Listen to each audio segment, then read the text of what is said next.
Continuing with Page of Cauldrons. So also try to really open yourself to receiving assistance from people who support your vision, okay?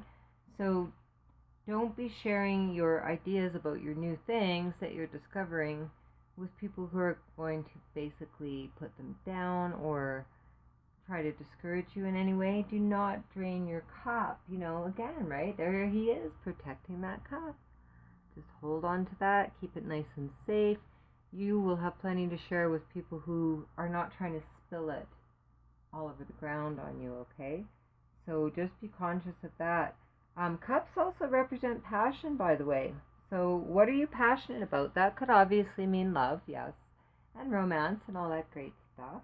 But it could also mean what you enjoy creating. Maybe you like spending time with people. Maybe you like helping animals.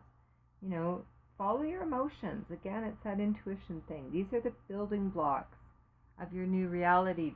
These interests, these little pieces that make up knowing yourself, those are the blocks for building that new tower on a really strong foundation. So always just keep moving forward, really honoring yourself and your own spirit, your own spots, your own colors. That is the whole point of this transformation that you are going through.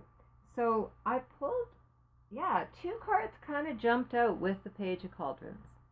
And I have some different routines when I'm shuffling that help me determine if that's just me being butterfingers or if they're meant to actually be part of the reading. And these really felt like they were meant to come out. So we talked about Page of Cauldrons meaning possibility. Now the cards that came out to clarify were Ace of Swords and the High Priestess. These are both powerful cards. The whole reading was powerful. There was 3 major arcanas, 2 court cards like Kings, Queens, Page, and an Ace. Those are all pretty big hitters, guys. So we have here the Ace of Swords and the High Priestess. Okay, Ace of Swords basically says you're in expansion mode. That sword's gonna cut open the cocoon, right? Swords are about clarity and discernment. So you are knowing yourself, knowing the path that's best for you.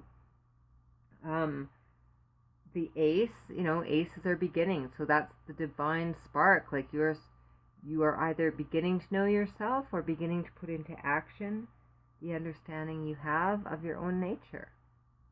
Look at the 3 leaves on there. Oak leaves, wisdom. That's about knowing yourself too, guys. Your clarity about what you want with that sword of reason is going to determine the probability of it arriving in fullness. So in other words, the more clear you are, the more you're going to get what you want. And really, do you need a better reason than that? Right? The High Priestess here has got all kinds of animals around her. I don't know if you can see this or not. But we're really seeing here how she's grounded to earth. She's got her hand on the deer head, and she's barefoot, and obviously very earthy, right? But she's also got this crown and this triangle showing her connection to heaven. And also look at these moons. We've got the black and white showing her balance and duality. So when you are transforming, it's really important to keep things in balance. If you ever met someone who's converted to something, whether it's a religion or a lifestyle, and all they can bloody well talk about, right, after this new diet or whatever, that's all they talk about. But that's not balanced. I mean, it's great if they've integrated something new that's useful to them, but there needs to be balance. We also saw that not yet. We're gonna see that theme revisited again in this reading, though, for sure. We're seeing in the Ace of Swords in the traditional deck, there's actually some mountains in the background. So that's again suggesting that not only is there still challenges to overcome in growth, but also that we need to choose the path that really is meant for us. So if we choose, we could look at a mountain range and find either a really difficult path through the mountains or a really easy one. There's probably both available, And it's up to us to know our own skill level to find the path that really suits us. So again, don't be afraid to start new things. It's showing you here that you have that knowledge of yourself, of what your path needs to be. And you have the discernment and the spark to go forward with it and create all this. This is all about fertility on this card, right? All kinds of beautiful creation happening there. So those are some of the messages coming through for the Page of Cauldrons. So again, your possibilities, given the clarity of knowing yourself, are going to result in a whole pile of beautiful, grounded creation if you just let that unfold, right? The other, I have some notes here from my meditations on these cards before we move on to the third position. This was actually a quote from, I believe it was from the guidebook for this tarot deck. In relation to the Ace of Swords, the truth is it's the little things that you do every day that will make a big difference. Your life is continuously being built out of tiny pieces of time. Ultimately, at the end of your life, all that will be left is the journey. It will be the time spent on becoming what you are, there's that cocoon, guys, that will make up your life. Isn't that powerful? The time spent becoming what you are becomes those building blocks. It's just what I said, right? If you think about it, really, most of our time we're in the cocoon. We're not usually the butterfly or the caterpillar. The caterpillar is when we have this new idea or this maybe dissatisfaction with being on the ground and we want to discover that we can actually fly. So we have this like urge to transform. And then at the end we get that fleeting moment of satisfaction when we see that we've achieved something new. But then really, don't we just cycle right back to wanting something better again? It's like, well, now I've got, this really great relationship. Now maybe we could take it to the next level, or I love this job. Maybe I could get that promotion now. So in between that spark of desire and that fulfillment moment, there's this beautiful gap. The gap is the cocoon. And that's where we spend most of our time. We're in there figuring out how to get out of this and into this, yeah? So we should enjoy it. We should make a point of enjoying the time and really honoring and appreciating the process, right? It's a very good time to be in nature. Obviously, like I mentioned, take excellent care of yourself. Get lots of rest. It takes a lot of energy to transform. So do all those things that make you feel good. Stay in contact with people who are very positive. And I don't mean toxic positivity. I mean people who are encouraging. Not people who will tell you it's all sunshine when there's actually a storm. You want people who will hand you an umbrella, right? And be realistic too. And really just trust your vision and surround yourself with people who know that all the little steps that you're doing are part of your transformation, and they are leading you to whatever your next chapter is, your next version of yourself.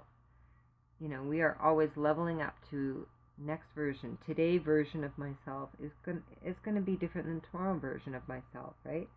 You want people who want to encourage you forward, not backwards. This is important. If you try to come out of the cocoon in a backwards state, I don't even know what that would look like, but it's going to be messy. We can probably bet on that, right?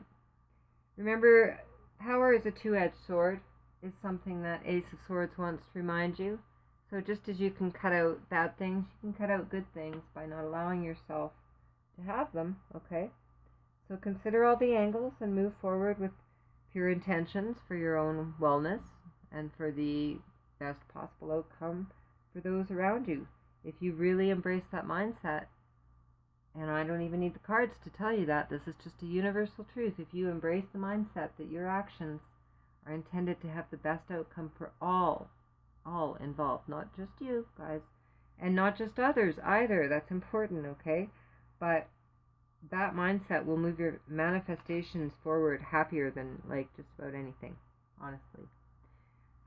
The High Priestess. Again, right? She's a major arcana card, and comes right after. She's at the second number 2, but she's the third card in the deck because we have the Fool, and then the Fool progresses through stages. And the High Priestess is right there at the beginning in the primordial creation of it all.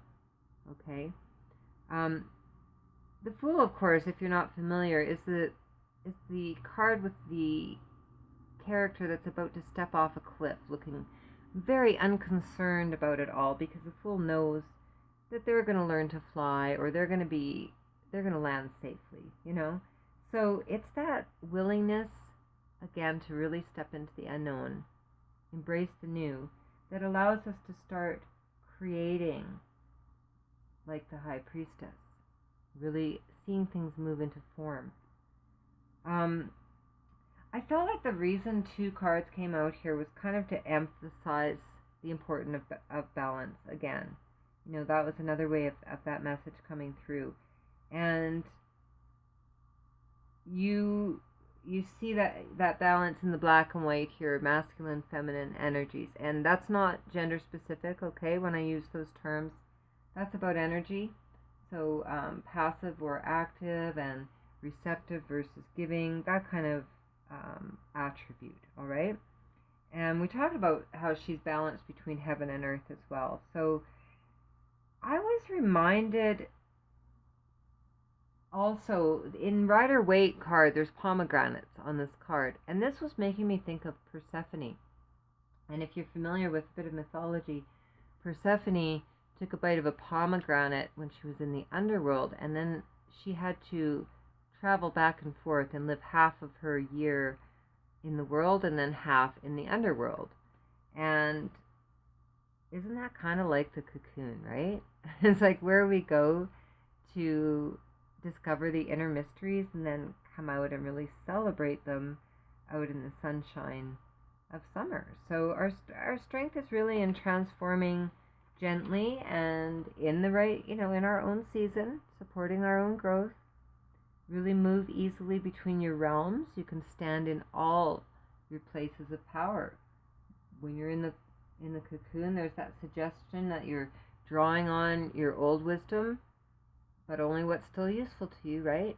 And then also kind of in sight of those butterfly wings. So there's a lot available to you when you're in this process of change. Keep that in mind.